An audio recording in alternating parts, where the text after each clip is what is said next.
আসসালামু আলাইকুম রহমতুল্লাহ। প্রিয় দর্শক, নবীজি সাল্লাল্লাহু আলাইহি ওয়াসাল্লাম 5টি বিশেষ অনুগ্রহ লাভ করেছিলেন। আজকের ভিডিওটি সংক্ষিপ্ত করে তা আলোচনা করব। রাসূলুল্লাহ সাল্লাল্লাহু আলাইহি ওয়াসাল্লামকে আল্লাহ তাআলা 5টি বিশেষ জিনিস দান করেছিলেন, যা পূর্বের কোনো নবী ও রাসূলকে দেওয়া হয়নি।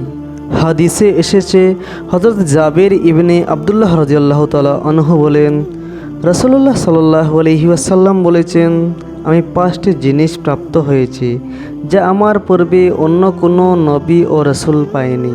এই 5টি অনুগ্রহের মধ্যে 1 নম্বর অনুগ্রহটি হলো, 1 মাসের পথ দূরে থাকতে দুশমন নবীজি সাল্লাল্লাহু আলাইহি ওয়াসাল্লামের ভয়ে বীর সমরস্ত হতো।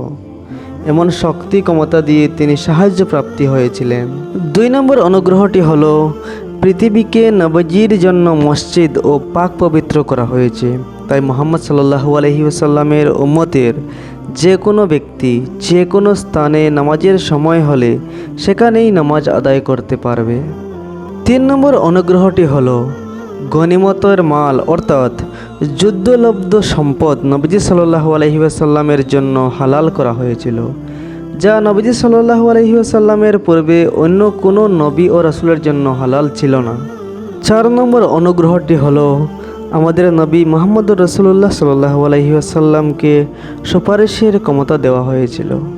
5 নম্বর অনুগ্রহটি হলো, পূর্ববর্তী নবী ও রাসূলগণ গোষ্ঠীকেন্দ্রিক ছিলেন, আর আমাদের নবী মুহাম্মদ রাসূলুল্লাহ সাল্লাল্লাহু আলাইহি ওয়াসাল্লামকে প্রেরণ করা হয়েছে সমস্ত মানুষের প্রতি।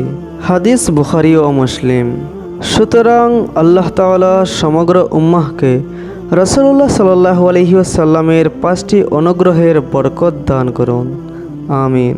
প্রিয় দর্শক, ভিডিওটি ভালো লাগলে আপনার পরিবার ও বন্ধুদের সঙ্গে শেয়ার করুন।